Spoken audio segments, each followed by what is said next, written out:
पुनीत पावन पवित्र शिव महापुराण की कथा बाबा देवाधिदेव महादेव भगवान शिव की पवित्र पावन कृपा दया, उनकी उदारता से ये पवित्र पावन शिव महापुराण की कथा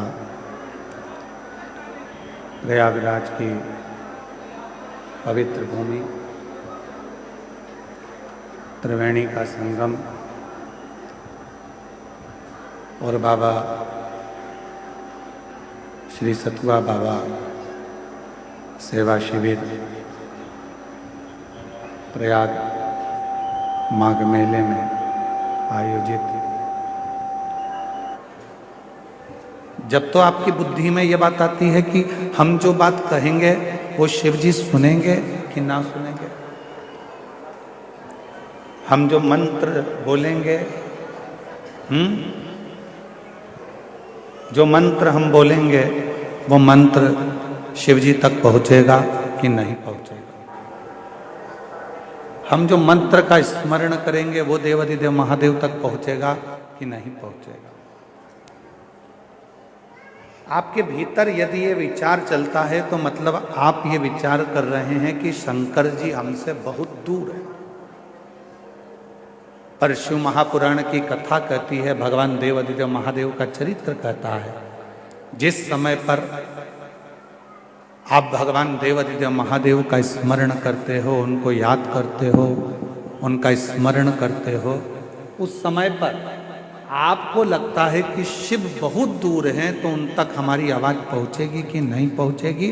पर शिव कथा कहती है, आपके मुख से जैसे ही भगवान शंकर को याद किया जाता है, शिव का नाम लिया जाता है, शिव का स्मरण किया जाता है, उस समय पर भगवान देवाधिदेव महादेव आपके नज़दीक में खड़े होकर उस उच्चारण को श्रवण करते हैं।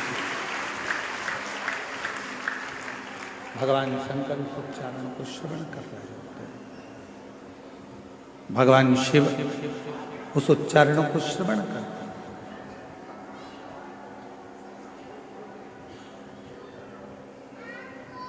आवाज किन तक पहुंचना चाहिए? जो दूर है, जो करीब में है उन तक आवाज पहुंचाने की जरूरत ही नहीं पड़ती, वो हमारे अक्षरों को, हमारे शब्दों को देखकर भी समझ सकते। ब्रह्मा जी ब्रह्मलोक में, भगवान विष्णु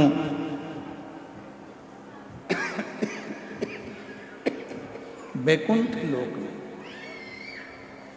इंद्र लोक में, पर मेरा देवाधिदेव महादेव, मेरे भगवान शंकर, मेरे ओघड़दानी, मेरे शिव इसी मृत्यु लोक में। अब ब्रह्मा जी को यदि आपको कुछ कहना है तो भले तुमको तेज बोलना पड़ सकता है, भगवान विष्णु जी को अगर कुछ कहना है तो हो सकता है कि आपको तेज बोलना पड़ सकता है। पर यदि आपको भगवान शंकर से कुछ कहना है तो आपको तेज बोलने की जरूरत ही नहीं पड़ती, वो आपके पास में कंकर शंकर के रूप में विराजमान होकर इस बात को श्रवण करते हैं। बिल्कुल नज़दीक में पहुंचकर, नज़दीक में बैठकर उस कथा को श्रवण करते हैं, उस बात को श्रवण करते हैं। आपके नज़दीक में खड़े होते हैं, नज़दीक में बैठते हैं और वो कथा को सुनते हैं।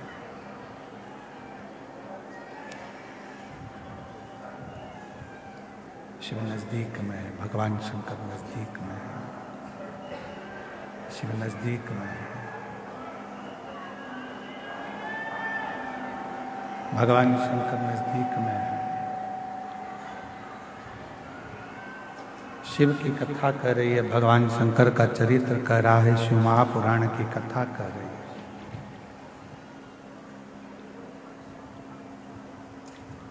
ध्यान नहीं रहा, इससे तो अच्छा रामायणी कुटी वाले महाराज जी के यहाँ का साउंड था, उन्हीं को लेकर आ जाते।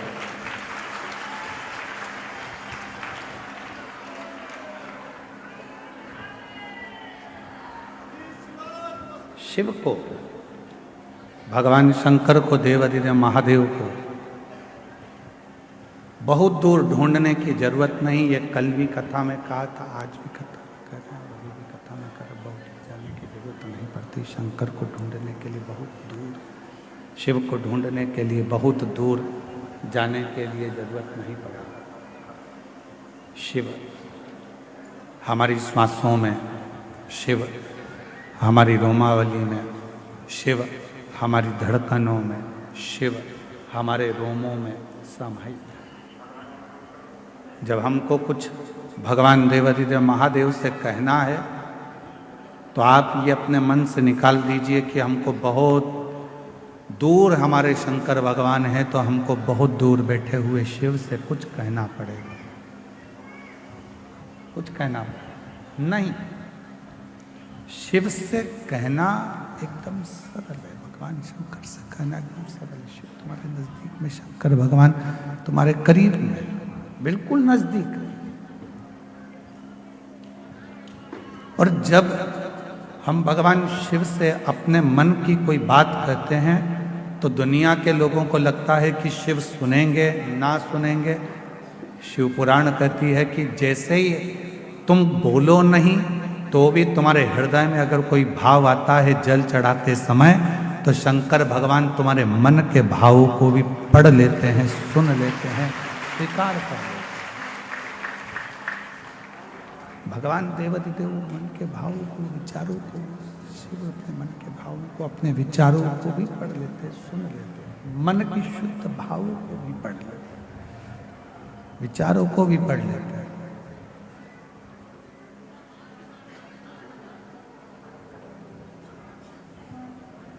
कोई कोई माताएं कहती हैं, गुरुजी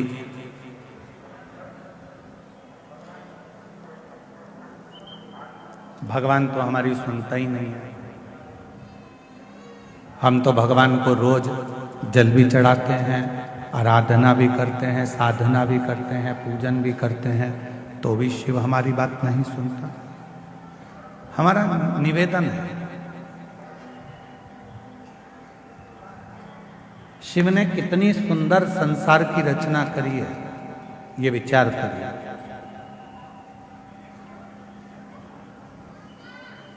शंकर भगवान ने जो सृष्टि की रचना करी, शिव जी ने जो सृष्टि का निर्माण किया, वो कितना सुंदर करा। फूलों में परमात्मा कीड़े दे देता है। देखिए उस परमात्मा की लीला कितनी विचित्र है कि फूलों में परमात्मा कीड़े दे देता है और पत्थर में परमात्मा हीरे दे देता है। ये उस परमात्मा की कृपा, ये उस परमात्मा की दया है।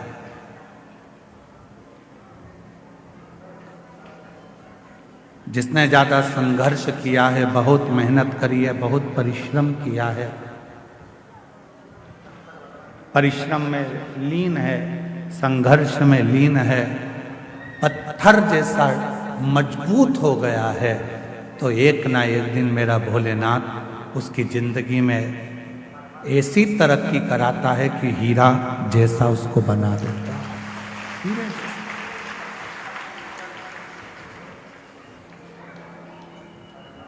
बस उसके लिए एक सबसे बड़ी बात है कि जब परमात्मा आपको हीरे जैसा बनाए तो आपके भीतर अभिमान ना आए, अहंकार ना आए।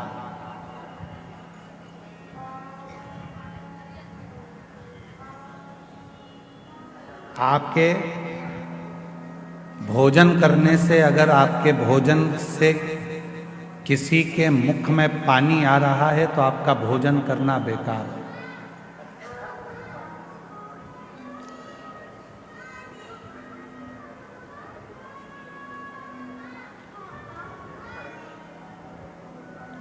आपका भोजन करना बेकार है।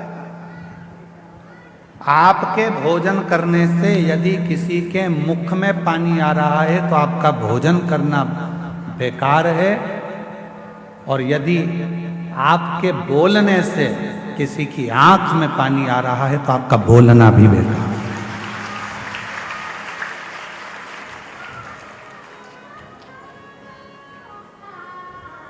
भोजन करते समय भोजन की थाली में जो पकवान है उस पकवान को देखकर अगर किसी के मुख में पानी आ गया तो आपका जो भोजन आप ग्रहण कर रहे हो वो आपके शरीर को नहीं लगता, वो आपके शरीर को नहीं लगता। भोजन करते समय यदि किसी के मुख में अगर पानी आ गया तो आपका भोजन करना बेकार है। और बोलते समय यदि किसी की आंखों में पानी आ गया आपके बोलने से तो आपका बोलना भी बोलना भी फिर वो बोलना आपका बेकार है कि आपने क्या बोल दिया, क्या ऐसा प्रसंग कर दिया, क्या आपने कह दिया कि उसकी आंख में आंसू आ गए, उसके नैनों में जल भर गए, उसके नैनों में अश्रु आ गए, आपका वो बोलना ही बेकार है।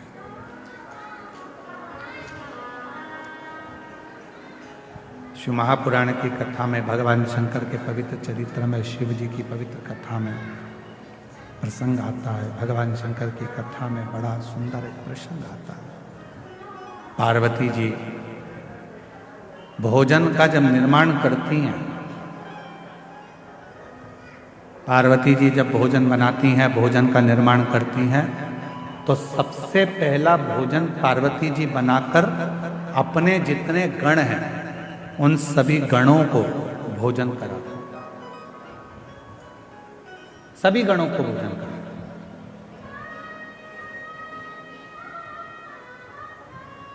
हमको पिछले वर्ष का इस प्रयागराज की भूमि पर एक स्मरण आता है, और प्रयागराज की भूमि का भी और काशी में जो कथा हुई सतुआ बाबा गौशाला में, उसका भी हमको स्मरण आता है। जिस समय पर सतुआ बाबा गौशाला में कथा चल रही थी तो लगभग 12:30-1 बज चुकी थी। तो हम बाबा जी के साथ में दर्शन करने के लिए कहीं गए थे, वहाँ से वापिस आ रहे थे। तो हमने सतुआ बाबा जी से पूछा कि प्रसाद हुआ? तो कहा महाराज जी अभी बहुत सारे लोग रह गए हैं, ये 2 बार की पंगत और हो जाए उसके बाद फिर मैं अपने कक्ष में जाकर जो भी होगा उसको पाल लूं। एक गुरु, माता, पिता ऐसा ही होता है। सबको खिलाने के बाद सब संतुष्ट हो जाते हैं, तब वो थोड़ा सा प्रसाद पाकर संतुष्ट हो। मैं सतुआ बाबा जी आपको धन्यवाद देता हूं इसके लिए कि आपकी अविरल भक्ति। अभी हम अंदर थे और आप माइक पे जब लगभग 12:30 बजे आप माइक पे कह रहे थे जो दरवाजे पर बैठा है वहीं बैठ जाए, जो रोड पे बैठा है वो वहीं बैठ जाए, अंदर आने का प्रयास ना करे, कोई वीआईपी नहीं है। ये आप माइक पे बोल रहे थे और पूरा माघ मेला सुन रहा था, पूरा माघ। उस परमात्मा के आगे कौन वीआईपी? आपको जहां जगह मिले वहां बैठो, कथा का रस तत्व ग्रहण करो। और सत्यता में बोले बाबा जी तो केवल एक कथा ये माघ मेले की या फिर आपकी काशी की ऐसी होती है जहां पर वीआईपी कल्चर कुछ नहीं होता, वहां केवल लोग प्रेम से कथा का रस तत्व ग्रहण करो, भाव से कथा आओ। और बाबा जी ने एक बात और कही थी, माइक पे आप लोग सुन रहे होगे, जल्दी बैठना था तो जल्दी क्यों नहीं आए? अगर आप वीआईपी बनना चाहते हो तो सवेरे जैसे ये 10 बजे से 9 बजे से 8 बजे से आके बैठे हैं, वैसे तुम भी आके बैठ जाओ, जगह मिल जाएगी। भक्ति, विश्वास, श्रद्धा, दृढ़ता ये हमें शिव के करीब में लेकर जाती है, भगवान शंकर के नजदीक में लेकर जाती है, शिव तत्व की ओर लेकर जाती है, शंकर के करीब में लेकर जाती है। पार्वती मैया जब भोजन बनाती हैं तो सबसे पहले भोजन गणों को खिलाती। क्यों? जब मेरे भोले बाबा भोजन करें तो गणों के मुख में भोजन को देखकर जल जाए।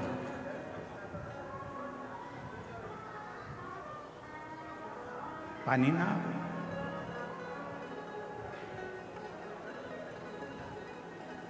और गण जब भोजन ग्रहण करने के लिए बैठते थे, भोजन ग्रहण कर लेते थे, और भोजन ग्रहण करने के बाद में बाबा का जो प्रसाद बचता था उसको कणका मात्र सारे ग्रहण करते थे। जितने गण थे वो लेते थे, माँ देवी भी लेती थी, गणेश जी भी लेते थे, कार्तिकेय भी लेते थे, और 33 कोटि देवता भगवान शंकर के प्रसाद को लेने के लिए तत्पर खड़े रहते थे। इसलिए शिव महापुराण की विद्येश्वर संहिता में लिखा है कि केवल देवों में देव एक महादेव ऐसे हैं कि जिनका प्रसाद तुम्हारे हाथ में अगर आ जाए तो उसको खाने में एक क्षण की भी देरी मत करना, उसी क्षण उस प्रसाद को खा ले। ये शिव महापुराण के पुराण की विद्येश्वर संहिता में लिखा हुआ। भगवान भोलेनाथ, ये विद्येश्वर संहिता में, शिव महापुराण की विद्येश्वर संहिता में लिखा हुआ। सारे देवताओं का प्रसाद रात को रखा जा सकता है। सत्यनारायण भगवान की कथा हुई, उसका प्रसाद 2-3 दिन रख लोगे चल जाएगा। देवी जी का कोई अनुष्ठान हुआ, उसका प्रसाद 2-4 दिन रखोगे चल जाएगा। नारायण भगवान का अनुष्ठान हुआ, उसका प्रसाद 2-4 दिन रखोगे चल जाएगा। राम जी का कोई उत्सव मनाया, प्रसाद 2-4 दिन रखोगे चल जाएगा। भगवान कृष्ण का प्रसाद 2-4-8 दिन तक रखोगे चल जाएगा। पर शंकर भगवान का प्रसाद चाहे पशुपति व्रत का हो, 16 सोमवार व्रत का हो, संकट सोमवार व्रत का हो, चाहे प्रदोष व्रत का हो, सोमवारी व्रत का हो, चाहे अष्टमी सोमवारी व्रत का हो, शिव जी का प्रसाद पूरी रात नहीं रखा था। रात के पहले, मध्य रात्रि आने से पहले उस प्रसाद को पूरा समाप्त करना पड़ता। पूरे प्रसाद को समाप्त करना पड़ता, पूरे प्रसाद। और आप में से कई माताएं ऐसी होंगी जिन्होंने 16 सोमवार का व्रत करा होगा। आप में से कई माताएं ऐसी होंगी जिन्होंने 16 सोमवार का व्रत करा होगा। कितनी माताएं, जरा हाथ उठाओ, 16 सोमवार करी हुई? रखो। आप लोगों को तो मालूम होगा ना कि 16 सोमवार का जब उद्यापन करती हो, जो प्रसाद बनता है उसको रात भर नहीं रखते। उसी जितनी मेरी माताएं आती है 16 सोमवार के उद्यापन में, उनको खिलाकर, रिश्तेदारों को खिलाकर, परिवार को खिलाकर, कुटुंब को खिलाकर, नातों को खिलाकर, रिश्ते को खिलाकर, वो सारा व्रत का जो उद्यापन का प्रसाद होता है, उद्यापन का जो प्रसाद होता है वो पूरा की पूरा उसको समाप्त कर दिया जाता है, उसको विराम दे दिया जाता है।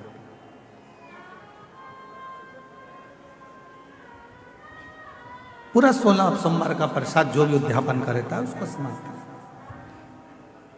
शिव जी की भोजन की थाली में शंकर भगवान के भोजन करने के बाद जो प्रसाद बचता है उसका कण कण मात्र सारे गण, देवता, देवी, 64 योगिनी सब लेने के लिए आते हैं। सब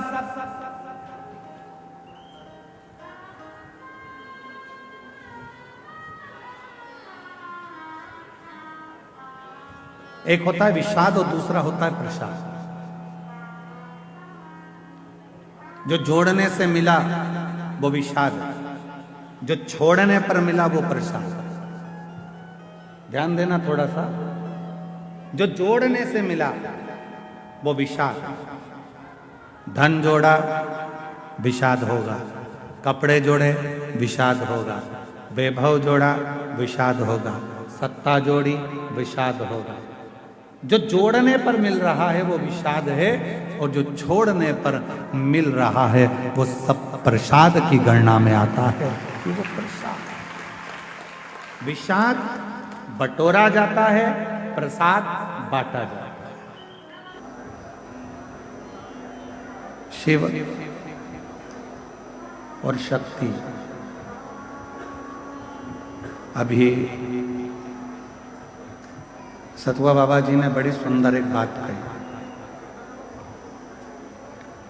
कि किसी ने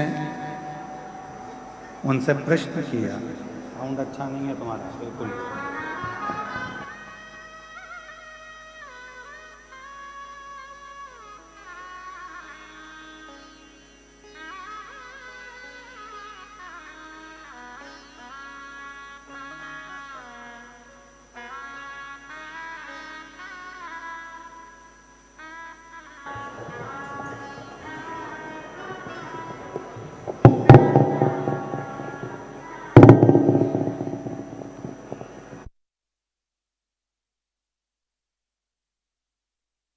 अभी सतुआ बाबा जी ने एक बहुत अच्छी बात कही कि किसी ने एक प्रश्न किया कि कथा में कथा केवल महिलाओं के लिए होती है, महिलाओं के लिए हो रही है, कथा केवल महिलाओं के लिए होती है या महिलाओं की है। तो सतुआ बाबा जी ने एक बड़ी सुंदर बात कही कि कथा श्रवण करने की शुरुआत भी अगर देखी जाए तो माता पार्वती जी ने ही प्रारंभ करी थी, जो माँ जगतजननी जगदम्बा है।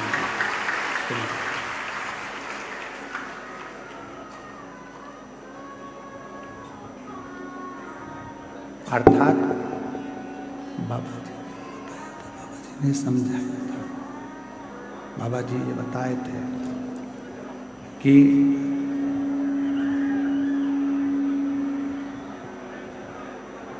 ऐसा कोई संसार का मानव नहीं है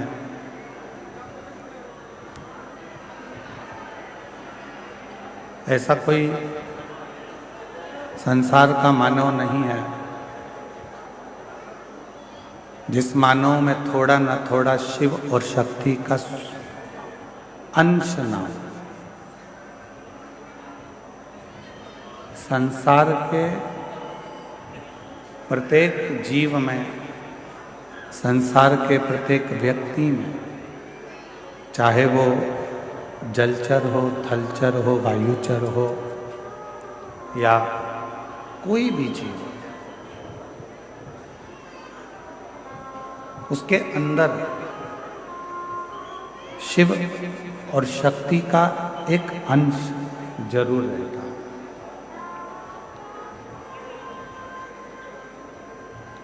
शिव और शक्ति उसके अंदर विराजमान रहती है, शिव और शक्ति का अंश उसके अंदर रहता है।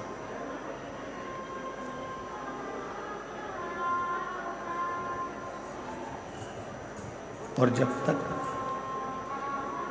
शिव की करुणा नहीं होती है या शिव की कृपा नहीं होती है, शंकर करुणा नहीं करते हैं, शिव कृपा नहीं करते हैं, शिव करुणा नहीं करते हैं, शिव कृपा नहीं करते हैं, तब तक संसार का कोई भी मानव हो, जीव हो, वो शिव भक्ति की ओर जा ही नहीं सकता।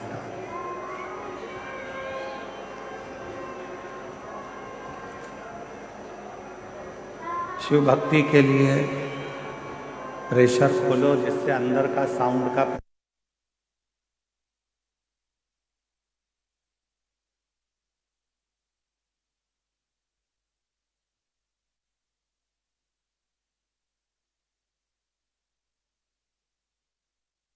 अंदर का भक्त लोग कब से इंतजार कर रहे हैं कथा।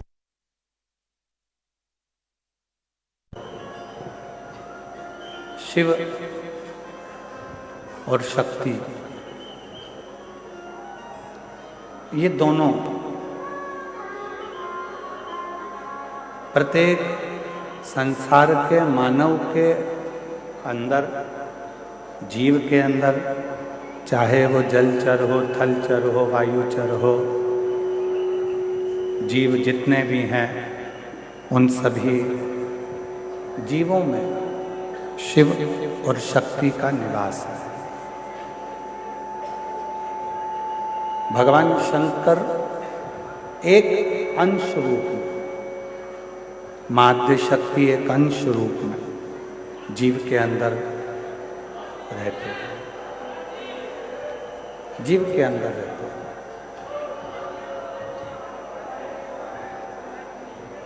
अब उन जीव के अंदर जब शिव बसा हुआ है, वो कहते हैं जीव ही शिव है और शिव ही जीव है। जीव में ही शिव रहते हैं, शिव में ही जीव रहते हैं। जब उनके भीतर शिव तत्व एक ना एक दिन अंकुरित हो जाता है, तो जो हमारे भीतर शिव बैठे हुए हैं, शक्ति बैठी हुई है, शिव और शक्ति, वो शिव और शक्ति एक हो जाते हैं और वो एक होकर इस जीव का कल्याण करना प्रारंभ कर देते हैं। जैसे एक चूल्हा होता है, लकड़ी की एक भट्टी होती है, एक चूल्हा है, उस चूल्हे के अंदर एक कोई छोटी सी चिंगारी रह गई होती है, कोई छोटी सी चिंगारी चूल्हे के अंदर है।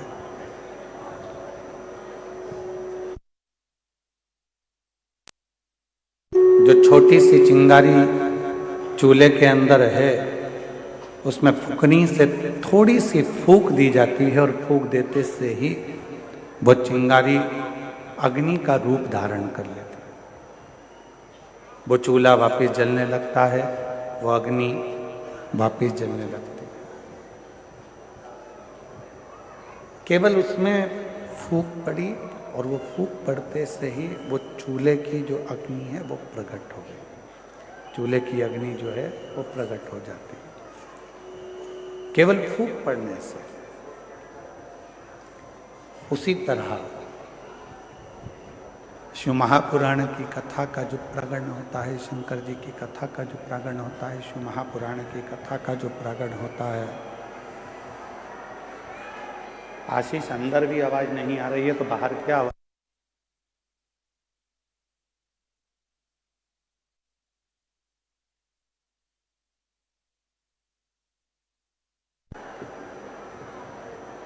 एक छोटी सी चिंगारी, और वो छोटी सी चिंगारी एक दिन अग्नि का स्वरूप धारण कर लेती है।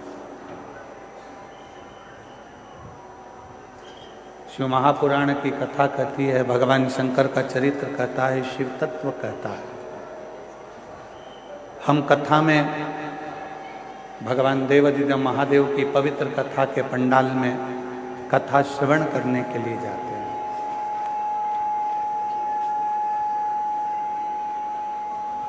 हम भगवान शिव की पवित्र कथा को श्रवण करने के लिए कथा के पंडाल में जाते हैं। जाने का कारण क्या है कि प्रत्येक जीव में शिव है।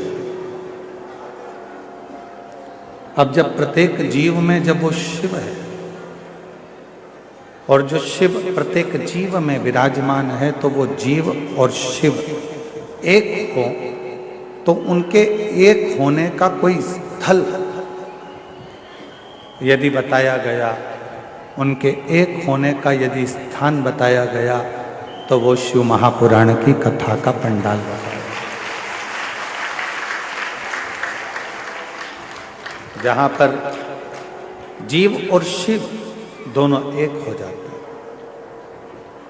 दोनों एक।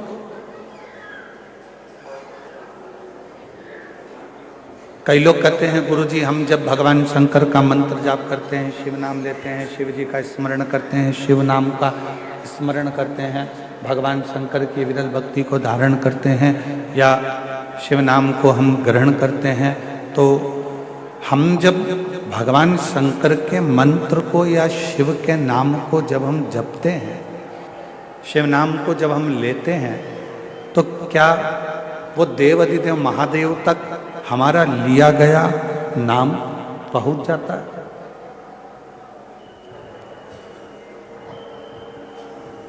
क्या देवाधिदेव महादेव तक हमारा लिया गया नाम पहुंच सकता है?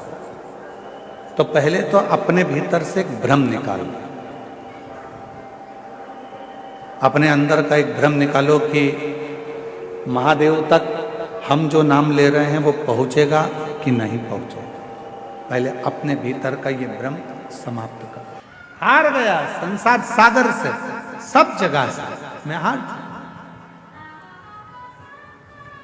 इसीलिए शायद शिव महापुराण की कथा में वर्णन आता है कि पार्वती जी जब छोटी अवस्था में थी, बाल्य अवस्था में थी, देवऋषि नारद ने उनका भाग्य बता दिया था। इसका जो पति होगा भस्म धारण करने वाला, मृगछाला पहनने वाला और जटा जूट बांधने वाला, इनका जो पति होगा वो ऐसा अड़भंगा पति होगा। विचार कर लिया था मैं अपनी बेटी का विवाह नहीं करूंगा,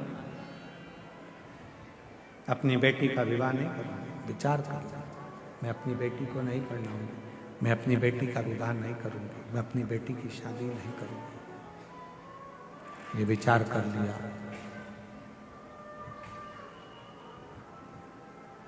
पार्वती जी ने सुन लिया था देवऋषि नारद के मुख से कि पार्वती जी ने ये श्रवण कर लिया था देवऋषि नारद के मुख से कि शिव को पाना है तो शिव जैसे हो जाना। शिव को पाने के लिए शिव जैसा होना पड़ेगा, शंकर जैसा होना पड़ेगा।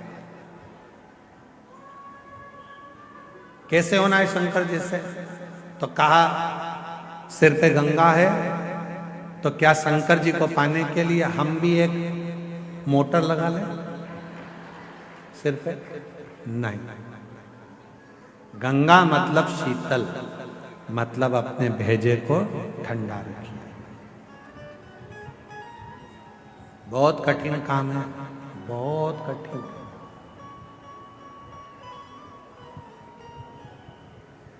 दुनिया का सबसे कठिन काम अगर कोई सा है तो अपने मस्तिष्क को, भेजे को ठंडा रखना, अपने मस्तिष्क को ठंडा रखना, ये दुनिया का सबसे कठिन काम, बहुत कठिन।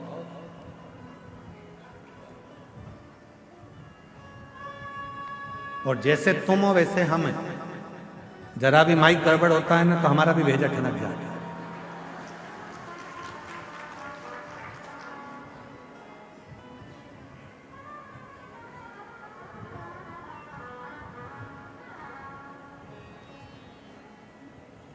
दुनिया का सबसे कठिन काम है अपने भेजे को ठंडा रखना। तो महाराज जी फिर आप कहते हो कि भेजा ठंडा रखो, जब तुम्हारा ही गर्म है तो हम काहे ठंडा रखें?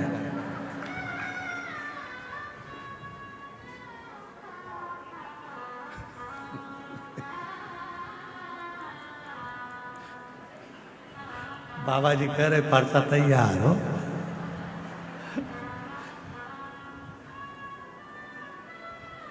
वल्लभ कुल की बलियारी जब देखो जब तैयार है, तो हम कैसे ठंडा रखें? शिव कथा कहती है शीतलता, जितना समय हो सके उतने समय शांत, शीतल, संयम बहुत जरूरी। जितना समय, जितनी देर हो सके शीतलता अपने भेजे में, मस्तिष्क। फिर किसी ने कहा शंकर भगवान भस्म लगाते हैं तो क्या हम भस्म चढ़ा लें? मत चढ़ा, आप भस्म की जगह शिव की भक्ति का रंग चढ़ा, भगवान शंकर की अविरल भक्ति को चढ़ाने का प्रयास। फिर किसी ने कहा शंकर भगवान, हमने सुना है भांग चढ़ा लेते हैं, हम क्या चढ़ा? तुम्हें नशा करने की जरूरत नहीं है, क्योंकि शिव पुराण में लिखा है कि शिव जी कोई नशा नहीं करते। सतुआ बाबा जी ने एक छोटा सा पत्र भेजा है हमारे पास,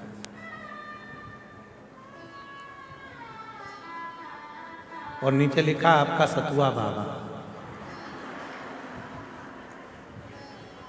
हम आपको और किसी का होने भी नहीं देंगे, हम काहे टेंशन में लेते।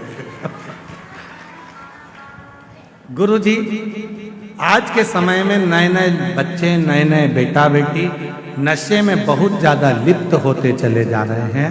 मेरा एक आह्वान इस व्यासपीठ से है सतुआ बाबा जी का कि कैसे भी अपने बच्चों को नशे से दूर रखो, नशा मुक्त हो, और हमारा एक एक नवयुवक, एक एक युवान बहन भाई नशे की लत को छोड़कर परमात्मा के भजन की, भक्ति की और अपने कर्म को करने की, अपने कर्म को करने की, एक लक्ष्य पाने का एक नशा होता है, लक्ष्य पाने का।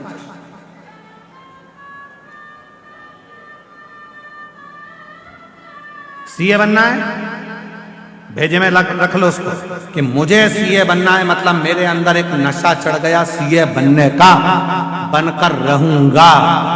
जैसे नशे वाले व्यक्ति के अंदर एक तलब उत्पन्न होती है पीने की, खाने की, ऐसी ही एक तलब तुम्हें मंजिल तक पहुंचने की होना चाहिए कि मुझे वो कर,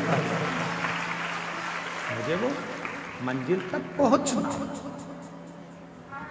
सीए बनना है, बनूंगा, बनूंगा। सरकारी नौकरी करना है, करूंगा। एक पत्र है, अच्छा है, पहले उसको सुनो, बहुत अच्छा पत्र।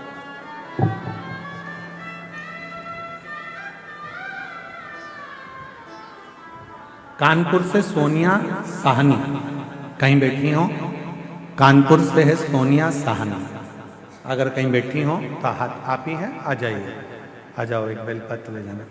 कानपुर से सोनिया साहनी, मेरा मोबाइल नंबर ये है। एक लोटे जल सारी समस्या के हल महत्व यह कि भोले बाबा की से हमने 2022 में आपकी कथा सुन रहे। कानपुर निवासी मेरे बेटे ने सीए की परीक्षा देते देते हार चुका था।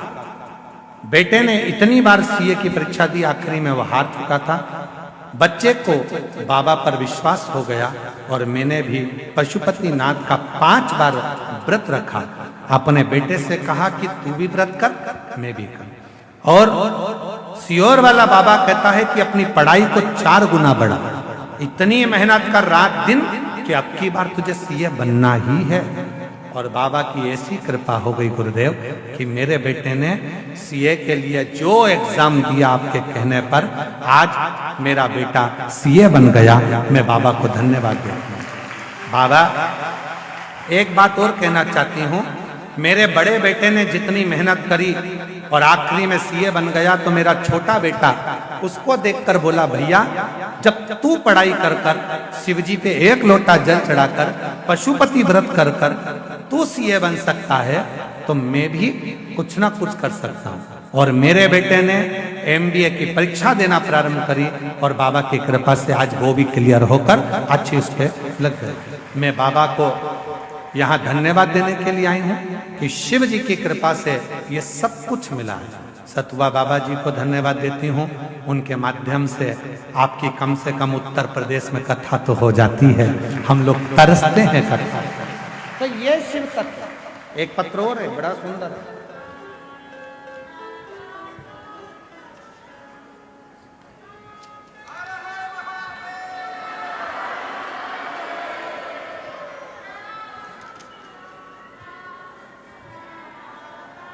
मेरा नाम कृष्ण मिश्रा, महादेव के चरणों को नमन करती हूँ।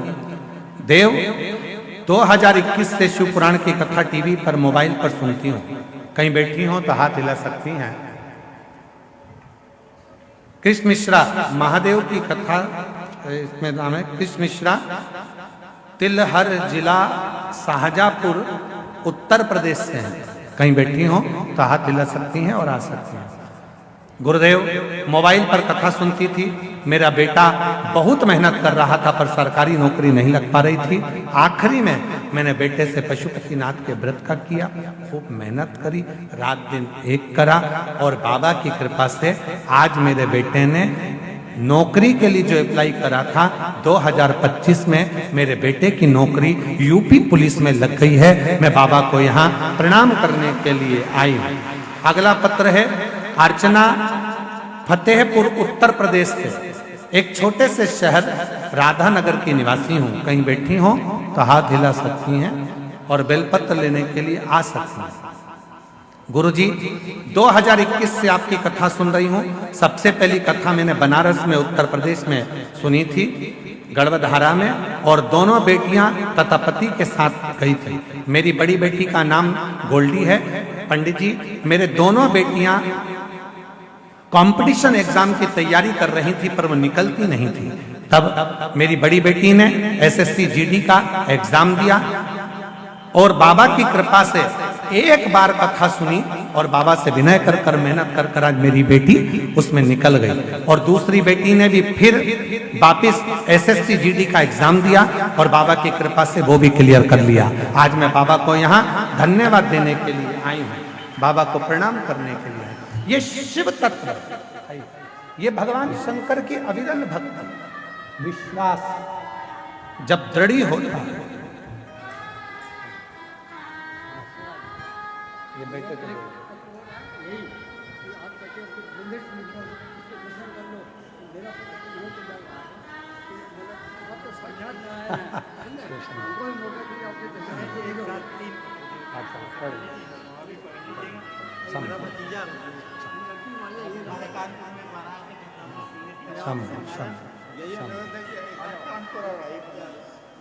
तेरी कृपा का क्या है भरोसा, अब किस पर हो जाए, जरा सी हम पर कर दो, जरा सी हम पर कर दो। जिस पर भी हो गई तेरी कृपा करुणा, वो भव पार हुआ, भव पार हुआ। पापी हो जाए जितना उसका भी बाबा उद्धार हुआ, उद्धार हुआ। गिद्ध अजामिल गणिका जैसे तेरे मन को भा, जरा से हम पर कर दो, जरा से हम पर कर दो। तेरी कृपा का क्या भरोसा, कब किस पर हो जाए, जरा से हम पर कर दो, जरा से हम पर कर दो। शिव को पाना, भगवान शंकर को पाना, शिव को अपना बनाना। शिव जैसे हो जाओ, पेजा ठंडा हो, भस्म भले न चढ़े पर शिव भक्ति का रंग चढ़े, शिव जी की भक्ति का रंग चढ़े।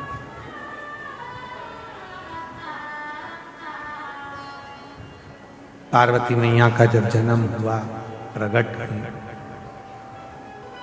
देव ऋषि नारद ने उनका भाग्य बताया और भाग्य बताकर कहा कि इसके तो भाग्य में ये सब लिखा हुआ। पार्वती जी ने विचार कर लिया कि मैं शिव को अपना बनाऊंगी, मैं भगवान शंकर को अपना बनाऊंगी, शिव को अपना बनाऊंगी। और पार्वती शिव को अपना बनाने के लिए पूर्ण तरह से भगवान शंकर की विरल भक्ति में डूबी।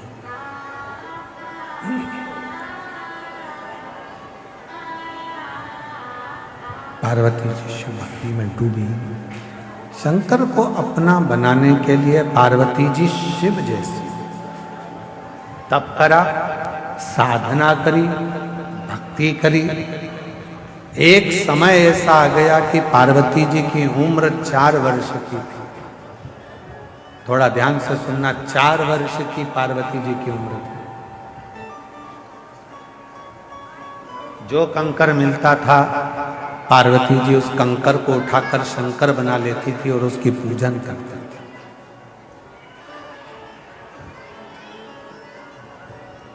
केवल सियोर वाला महाराज नहीं कहता कि कंकर शंकर है।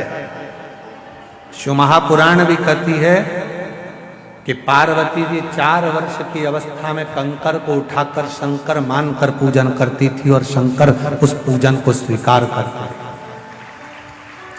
शिव जी उस पूजन को स्वीकार करते।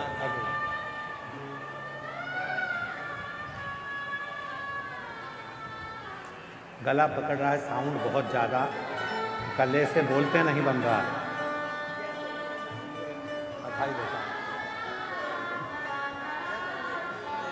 एक बार जोरदार ताली बजाओ। बाबा की कृपा से बेटी सीधे बनी है। शिव तत्व किसको कहते हैं? शंकर की कथा किसको कहते हैं? शिव का आनंद किसको कहते हैं? 4 वर्ष की अवस्था माता पार्वती जी की है। जिस कंकर को माता पार्वती जी उठाती हैं उसी कंकर की पूजन करती हैं। कंकर को शंकर बनाकर माता पार्वती जी पूज रही हैं। कंकर को शंकर मानकर पार्वती जी पूजन कर रहे हैं। और आपसे भी क्या कहा? एक ही निवेदन व्यासपीठ बार बार करती है, जहां बैठे हो वहीं बैठकर भूमि के कण कण को शिव मानकर जब आप अपने दिल की बात शिव से कहकर उस रज को अपने हृदय से या मस्तक से लगाते हो तो वो कंकर, वो कण कण शंकर बन जाता है और तुम्हारे हृदय की बात स्वीकार कर लेता है।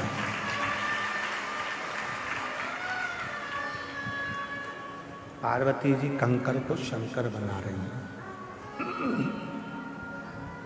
कंकर को शंकर। 4 वर्ष की अवस्था है। माता पार्वती जी जब भ्रमण करती हैं, खेलती हैं, यहाँ वहाँ जाती हैं, जो कंकर मिलता है पार्वती जी उस कंकर को शंकर बनाकर उसका पूजन करती हैं। 4 वर्ष की अवस्था कंकर को शंकर मानकर पूजा। एक बार हिमालय राजा मां पार्वती जी को लेकर मैनावती के साथ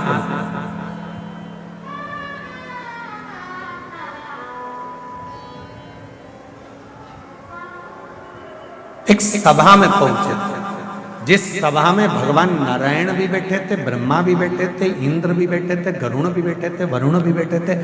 सारे देवता उस सभा में बैठे हैं और सारे देवता उस सभा में बैठे हैं जिस सभा में, परंतु शिव जी उस सभा में नहीं, शंकर भगवान नहीं। 4 वर्ष की पार्वती जी को लेकर भगवान हिमालय राज मैनावती के साथ उस सभा में पहुंचे जिसमें नदियां, तालाब, बावड़ी, कुएं, सरोवर सब उस सभा में बैठे हुए, सब उस सभा में बैठे। भगवान विष्णु पार्वती जी को देख रहे हैं, ब्रह्मदेव पार्वती जी को देख रहे हैं, गरुण जी पार्वती जी को देख रहे हैं, वरुण जी पार्वती जी को देख रहे हैं, सब देख रहे हैं।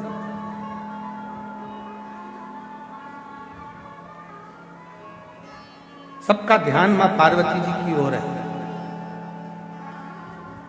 जितने भी नदी, तालाब, बावड़ी, कुंड, सरोवर, पर्वत, देवता, देवी, योगिनी सब पार्वती को देख रहे हैं। पर पार्वती जी के हाथ में, जब पार्वती जी हिमालय राज के घर से चली थी, उनके हाथ में एक कंकर हाथ में था। पार्वती जी का ध्यान केवल उस कंकर रूपी शंकर पर था। सब पार्वती को देख रहे हैं, मां जगत जननी को देख रहे हैं, पर पार्वती जी किसी को नहीं देख रही हैं। पार्वती जी केवल उस कंकर शंकर को देख रहे हैं, केवल कंकर शंकर।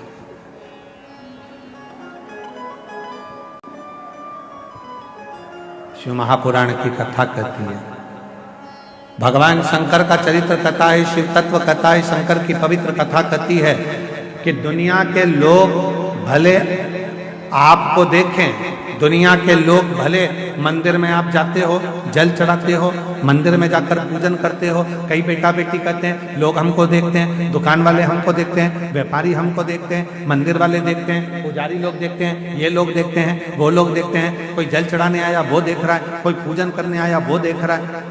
कोई भी तुमको देखे, शिव पुराण कथा कहती है, पर तुम्हें देखना है तो केवल देवाधिदेव महादेव को देखना है और शंकर में अपनी प्रीत को जोड़ना है। तुम्हें नहीं ध्यान देना कि कौन क्या, तुम्हें देना ही है, दूसरी जगह तुम्हारा ध्यान जाना है, शंकर में तुम्हारा ध्यान रखना। तुम तो कंकर शंकर में अपना ध्यान लगाओ। तुम जिस शिव की पूजन करने के लिए, जिन देवाधिदेव महादेव की आराधना करने के लिए गई हो, तुम उस पर अपना ध्यान केंद्रित करो, उस पर। और श्री शिवाय नमस्तुभ्यं, श्री शिवाय नमस्तुभ्यं,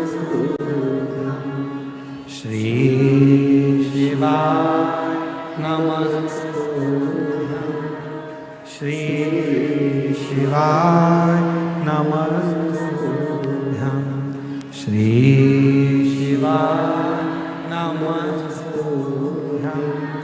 श्री शिवाय नमस्तुभ्यं। तुम्हारा ध्यान केवल शिव में होना चाहिए, केवल शिव।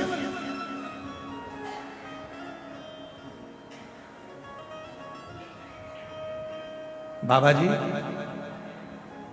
इस रोड के सिरे से लेकर उस रोड के सिरे तक भक्त बैठे हैं। हम कहेंगे आस्था चैनल वालों को जरा दिखाओ, एलईडी पर भी दिखाओ और आस्था चैनल पर भी दिखाओ। रोड का एक कोना पकड़ लो माघ मेले का, और रोड का दूसरा कोना पकड़ लो माघ मेले का। पूरे रोडों पर शिव भक्त बैठे हुए हैं, हम भी उनको नहीं दिख रहे बाबा। और कई शिव भक्त ऐसे होंगे कि हो सकता है उनके कानों में आवाज पहुंचे ना पहुंचे, पर आपने जो कृपा करी है कि माघ मेले के सारे माइकों में ये आवाज जा रही है, तो उन शिव भक्तों तक ये आवाज पहुंच रही है। एक रोड के कोने से लेकर दूसरे रोड के कोने तक शायद बाबा जी कथा सुनने वालों के लिए गादी लगाना पड़ती है। रामायण कुटी वाले महाराज जी ने निवेदन करूं, कथा के श्रोताओं के लिए सोफे लगाना पड़ते हैं, गादी लगाना पड़ती है, कुर्सी लगाना पड़ती है, अच्छी व्यवस्था करना पड़ती है, गाड़ी भेजना पड़ती है, खड़े होकर आओ जी बैठो जी, आओ जी बैठो जी करना पड़ता है। केवल भारत की भूमि पर एक शिव महापुराण की कथा ऐसी है जो भक्तगण जहां जगह मिलती है वहां बैठकर श्रवण करते हैं और कोई किसी की बीमारी नहीं।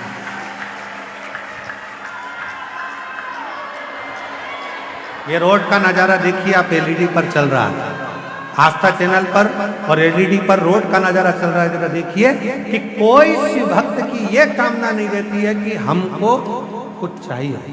इस रोड के नजारे को देखकर पूरा प्रयागराज और पूरी भारत की भूमि के लोग इस नजारे को देखकर चकित होंगे कि रोडों पर लोग बैठ जाते हैं कथा सुनने के लिए। कोई कामना नहीं, केवल एक कामना है, शिव की कथा मिल जाए और एक बार मेरे भोले बाबा की स्तुति करूं। जब श्री शिवाय नमस्तुभ्यं बोलकर जब मेरा बाबा मौन होए, उस मौन होने में मैं अपने दिल की कामना कर लूं, और अगली बार जब मेरा कुबेर भंडारी आए तो मेरा भी पत्र व्यासपीठ पर पहुंच जाए। बस यही, केवल यही और कुछ। विश्वास, भरोसा, दृढ़ता, और उससे जब लगन जुड़ जाती है तो फिर दुनिया का कोई, पार्वती मैया के हाथ में इतनी सभा लगी है, 4 वर्ष की पार्वती जी केवल कंकर को शंकर मानकर उसी को देख रही हैं, उन्हीं का दर्शन कर रही हैं, कंकर को शंकर मानकर उन्हीं को निहार रही हैं। भगवान नारायण पार्वती जी को देख रहे हैं, ब्रह्मा जी देख रहे हैं, इंद्र देख रहे हैं, गरुण देख रहे हैं, वरुण देख रहे हैं, सारे देवी देवता पार्वती को देख रहे हैं। पर 4 साल की पार्वती जी, 4 वर्ष की माता पार्वती जी केवल उस कंकर रूपी शंकर को देख, केवल कंकर रूपी शंकर और कुछ इसके सिवा कुछ।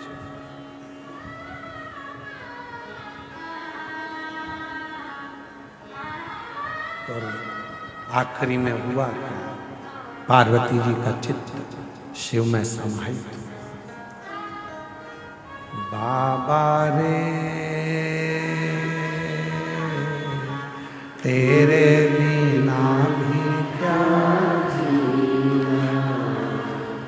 शंभू रे तेरे बिना भी क्या जीना। फूलों की कलियों काशी की गलियों में, फूलों की कलियों में काशी की गलियों में तेरे बिना कुछ कहीं ना, तेरे बिना भी क्या जीना। ओ शंभू रे तेरे बिना भी क्या जीना। ओ बाबा रे तेरे बिना भी क्या जीना। कंकर में शंकर दिख रहा है, पार्वती का ध्यान, माता जगत जननी का ध्यान कहीं नहीं गया। कहा हिमालय राज ने माता पार्वती जी का हाथ हिलाकर कहा, पार्वती सामने बैठे हैं ये भगवान नारायण है। पार्वती तो शिव को देख रही, तुझ में रब दिखता है यारा, मैं क्या करूं? हर एक में तू ही दिखता है, तो मैं करूं तो करूं क्या? जिसने बचपन में अपने बच्चों का हाथ, बचपन में जिसने अपने बच्चों के हाथ में एक लोटा जल पकड़ाकर मंदिर का रास्ता दिखा दिया है, उस घर के बूढ़े माँ बाप को कभी भी बच्चे वृद्धाश्रम का रास्ता नहीं दिखाएंगे। उस घर के बच्चे कभी भी वृद्धाश्रम का रास्ता आपको नहीं दिखाएंगे। क्यों? क्योंकि आपने बच्चों को संस्कार डालना बचपन में प्रारंभ कर दिया। वरना आज का जमाना, आज के जमाने में बड़े बड़े बैनर लगते हैं, रक्तदान शिविर लगाया है। कौन सा शिविर है? अरे जम के तो बोलो, रक्तदान शिविर। हम मना नहीं करते, हम भी लगवाते हैं। आश्रम का रक्तदान शिविर हम भी लगवाते हैं, हम भी रक्तदान करते हैं, हम भी रक्तदान करवाते हैं। पर निवेदन है, रक्तदान से भी सबसे बड़ा एक दान और है, अपने बूढ़े माँ बाप को वक्त का दान। रक्तदान से भी बड़ा एक दान और है, अपने बुजुर्ग माँ बाप को थोड़ा सा वक्त देना प्रारंभ करो, थोड़ा सा समय देना प्रारंभ करो। अपने बूढ़े माँ बाप के पास थोड़ी देर बैठना प्रारंभ करो। जब आप अपने बुजुर्ग माँ बाप के पास थोड़ी देर बैठोगे तो वो माँ बाप को अच्छा लगेगा, वो माँ बाप को भी अच्छा लगेगा कि मेरे बेटे ने मुझे वक्त दिया। दो रक्तदान तुम भी करो, हम भी करते हैं। रक्तदान करना चाहिए, किसी के काम आएगा, कोई के दुख में काम आएगा, कोई बीमारी में काम आएगा। रक्तदान जरूर करो, रक्तदान करना चाहिए। पर जिस माँ बाप ने तुम्हारे शरीर में रक्त दिया है, उस माँ बाप को थोड़ा सा वक्त का दान देना चाहिए।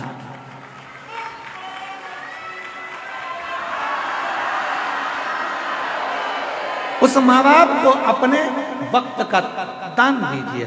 महाराज बेटे 4 प्रकार के होते हैं, बोलो तो बता दो। काली मिर्ची तो नहीं लगेगी? हाँ ठीक है, तो फिर सुन लेना। अच्छा, बेटे 4 प्रकार के होते हैं, 4 तरह के बेटे होते हैं। पहले नंबर का बेटा होता है पोषक, मतलब माता पिता को भोजन देता है, दवाई देता है, रहने का सुंदर व्यवस्था देता है, उसको कहते हैं पोषक। बेलपत्र कब खाना चाहिए और कब नहीं खाना चाहिए? शिव महापुराण की कथा कहती है, जब शरीर में रोग हो, शरीर में कष्ट हो, तब शंकर जी की चढ़ी हुई बेलपत्र अगर पूरी 3 पत्तियां, मान लो आप पूरी 3 पत्ती भी बेलपत्र की नहीं खा सकते, तो बेलपत्र के आगे की थोड़ी सी एक अंश नोक मात्र भी आपके मुख में अगर जाती है तो भी वो उतना ही असर करेगी जितनी पूरी पत्ती करती है। एक अंश मात्र।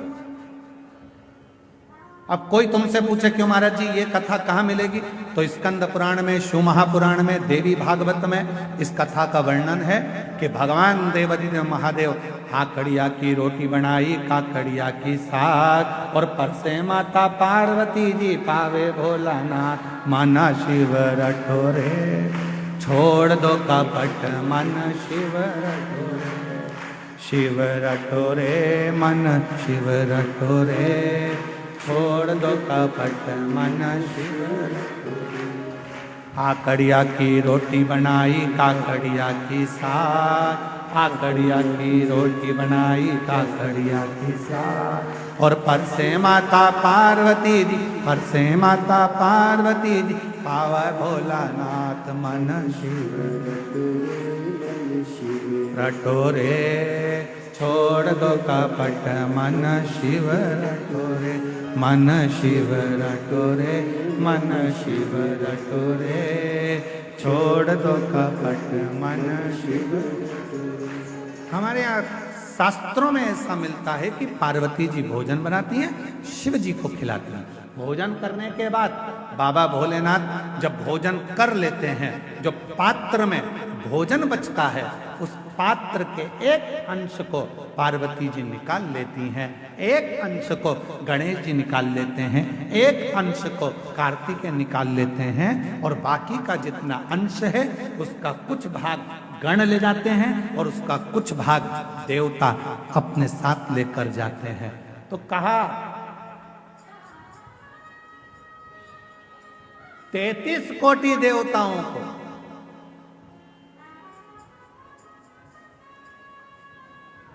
भोजन की थाली का कितना भाग मिलता था, जरा ध्यान से सुनना प्रयागराज वाले, जितनी मेरी जीजियां बैठी हैं, जीजा बैठे हैं, मेरी बेटियां बैठी हैं, बेटा बैठे हैं, जितने मेरे बुजुर्ग माँ बाप बैठे हैं, सब सावधानी से सुनना, और जितने आस्था चैनल पर, फेसबुक, यूट्यूब पर, जितना सोशल मीडिया पर सुन रहे हो, सब सावधानी से सुनना कि शिवजी की थाली में से जो भोजन बचता था वो 33 कोटि देवता, अब ध्यान देना, गणेश जी का हिस्सा निकल गया, पार्वती जी का निकल गया, कार्तिकेय जी का निकल गया, योगिनियों का निकल गया, गणों का निकल गया, उसके बाद में देवताओं का हिस्सा। आखिर वो देवताओं के हिस्से में से 33 कोटि देवताओं को उस भोजन में से मिलता कितना, कितना भोजन मिलता होगा, वो प्रश्न है। तो कहा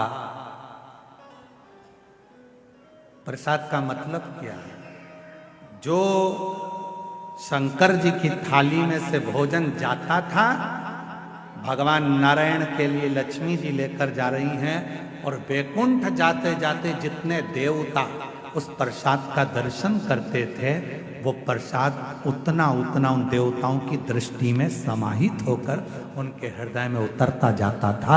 भोजन का कण मात्र का दर्शन भी सुख दे जाता,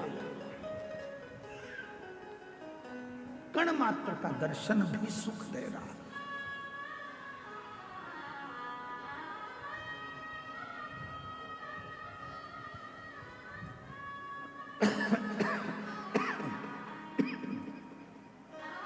एक कण मात्र का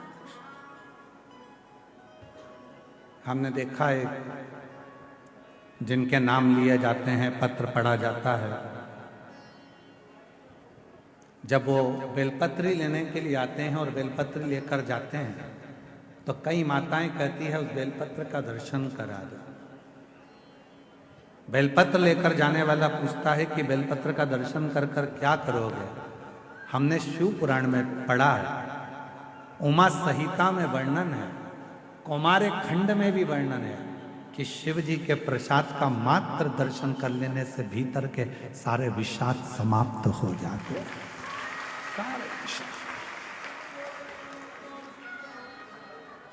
केवल प्रसाद का दर्शन करने से ही विषाद समाप्त हो जाए।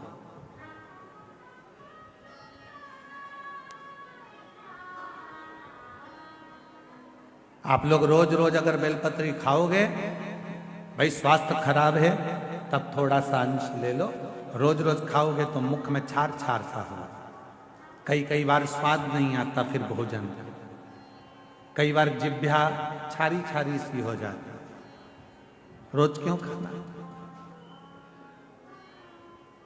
रोज बेलपत्र अगर उठाकर ला भी रहे हो, उसमें से एक अंश मात्र, कण का मात्र बेलपत्र को अपने मुख में ले लो, बहुत। बाकी के बेलपत्र का क्या करें गुरुजी? लाओ, सुखाओ, इकट्ठी हो जाए, चूरा बनाओ, चूरा बना के महीन पीस कर उसको रख लो, उसको रख लो। कभी कोई बहुत ज्यादा कोई तकलीफ में व्यक्ति मिले, उसको चुटकी मात्र की वो बेलपत्र का चूरा, जो शिव पर चढ़ी हुई बेलपत्र है, उसका दे। महाराज जी, बाबा जी, अभी एक गौ माता को बीच में एक रोग हो गया, गाय के पूरे शरीर पर महाराज जी ऐसे गांठ गांठ जैसे फुंसियां पड़ने लगी, वो स्मरण में हमें आ नहीं रहा है? हाँ, लम्पी बीमारी हो पूरे में। सूचना मिली ऐसा ऐसा हो गया, क्या करें? हमने कहा अपने धाम पर जितनी भी बेलपत्र आती है उसको सुखाया जाए, सुखा कर पीसा जाए, पीस कर रोटी में मिलाया जाए और रोटी बनाकर गाय को खिलाई जाए। थोड़ी थोड़ी बेलपत्र की मात्रा, एक एक डेढ़ डेढ़ बेलपत्र की मात्रा की रोटी बनाई गई। डाला कितना? केवल एक बेलपत्र का आधा अंश उस रोटी में डाल डालकर जब गाय को दिया, तो वो लंपी की जो बीमारी थी वो धीरे धीरे धीरे धीरे समाप्त हो गई।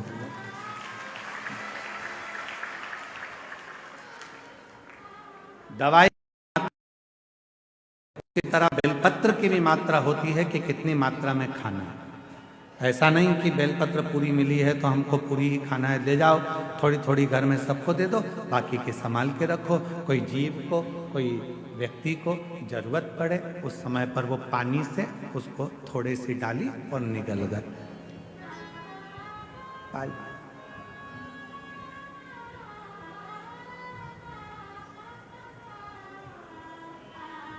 कुछ मात्रा, और बीमारी हो तब जरूर उसकी बेलपत्र का थोड़ा सा भाग शिव पे चढ़ा हुआ अवश्य। पर यदि आप स्वस्थ हैं, शिव की कृपा है, तो भले ना पाए, एक लोटा जल चढ़ाएं, जल का थोड़ा सा भाग अपने मुख में आचमन जरूर करें, उससे फल।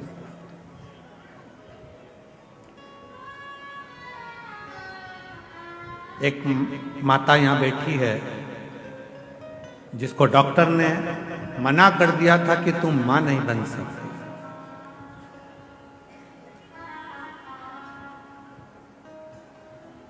चार साल तक उसने डॉक्टर का इलाज करवाया, 5 साल तक इलाज करवाया, 5 साल के इलाज करवाने के बाद में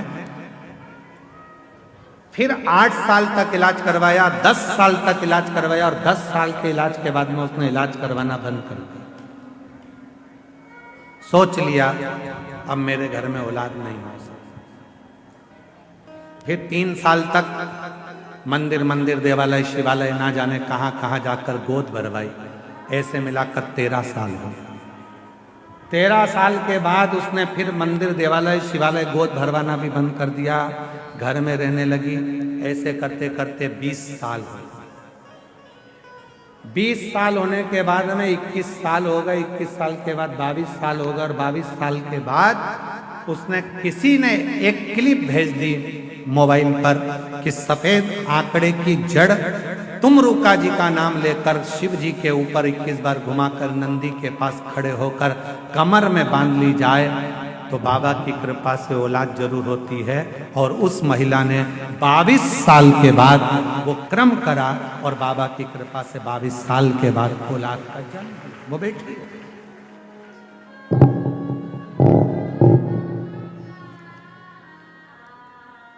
मैं कौशल्या गुप्ता, पत्नी जगदीश कुमार गुप्ता, ग्राम सराय बकेवर, पोस्ट बकेवर, तहसील बिंद की, जिला फतेहपुर, उत्तर प्रदेश से आई हैं।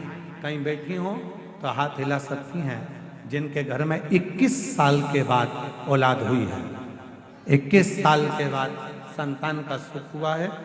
गुरुदेव बहुत दुख झेला अपनी जिंदगी में। लोग मुझे बांझ कहते थे, लोग मुझे बांझ कहते थे। कोई अपनी संतान मेरी गोदी में नहीं देता था। लोग कहते थे इसकी औलाद नहीं। गुरुदेव ऐसा कोई डॉक्टर नहीं बचा जिसका इलाज ना करवाया।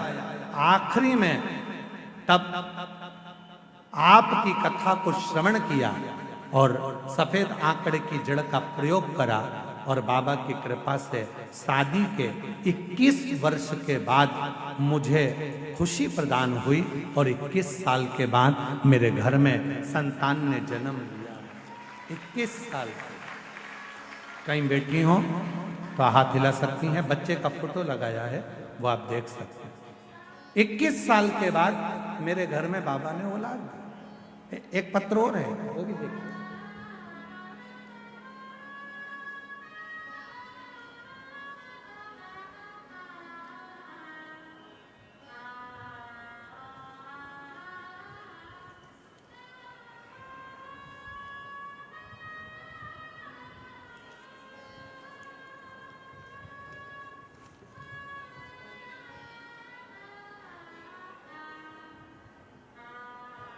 गुरुजी,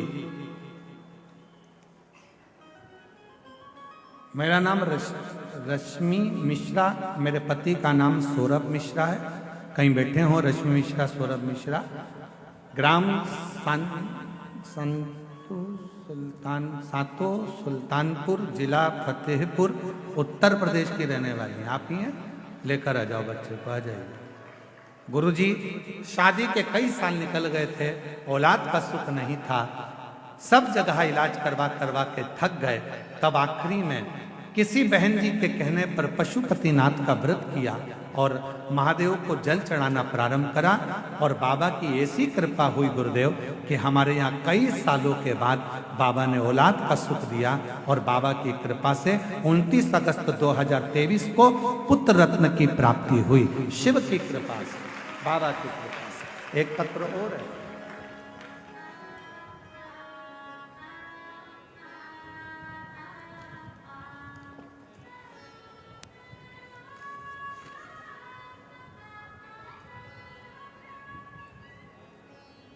तेरी कृपा का क्या है भरोसा, कब किस पर हो जाए, जरा से हम पर कर दो, जरा से हम पर कर दो। तेरी कृपा का क्या है भरोसा, कब किस पर। मेरा नाम अर्चना पांडे, मिर्जापुर शहर से आई हूँ। 16 वर्ष तक मेरे घर में पुत्र रत्न की प्राप्ति नहीं हुई और बाबा की कृपा से सफेद आंकड़े की जड़ का प्रयोग और पशुपतिनाथ का व्रत किया। उससे बाबा की कृपा से 16 साल के बाद पुत्र रत्न की प्राप्ति हुई। कहीं बैठे हो तो आस। शिव शिव है, शंकर शंकर है, ओगढ़दानी ओगढ़दानी है। उस पर करा गया भरोसा विश्वास। जरूरी नहीं कि दवाई की पूरी बोतल लेकर आओगे तो पूरी की पूरी बोतल एक बार में ही पी जाओगे। दवाई का पत्ता खरीद कर लाओगे तो दवाई का पूरा पत्ता एक साथ खा जाओगे। नहीं, जैसे दवाई एक एक गोली ली जाती है, पीने वाली दवाई एक एक ढक्कन ली जाती है, चम्मच से ली जाती है, उसी तरह जब रोग बीमारी तकलीफ आए भी तो बेलपत्री का अगर थोड़ा सा भी अंश हमारी इस मुख से भीतर प्रवेश करेगा तो हमारे रोग को समाप्त जरूर करेगा, निश्चित हमारे रोग को मिटाएगा, हमारे रोग को समाप्त जरूर करेगा। एक विश्वास, एक भरोसा। 33 कोटि देवताओं में प्रसाद कैसे बंटता है तो कहा केवल दर्शन ही मूल है, केवल दर्शन।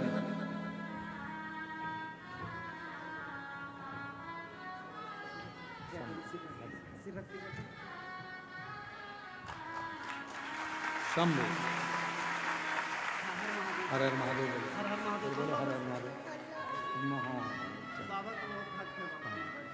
लो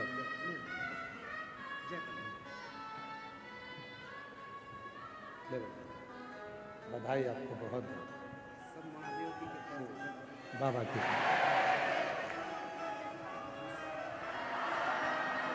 बधाई। जो जैसी भावना लाया वो वैसा ही फल पाया, नहीं खाली उसे लौटाया वो मन ही मन हर्षाया, और कर दिया माला काशी वाले ने लुटा दिया भंडार काशी वाले। जिस भावना से आता शिव के मात्र प्रसाद का भी दर्शन हमारे विषादों को समाप्त कर देता।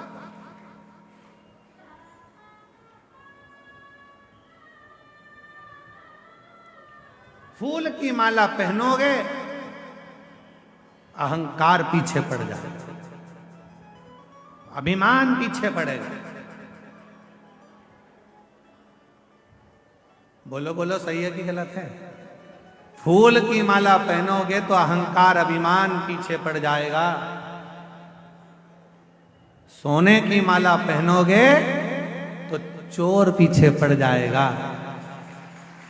और यदि रुद्राक्ष की माला पहनोगे तो मेरा महाकाल पीछे पड़ जाएगा।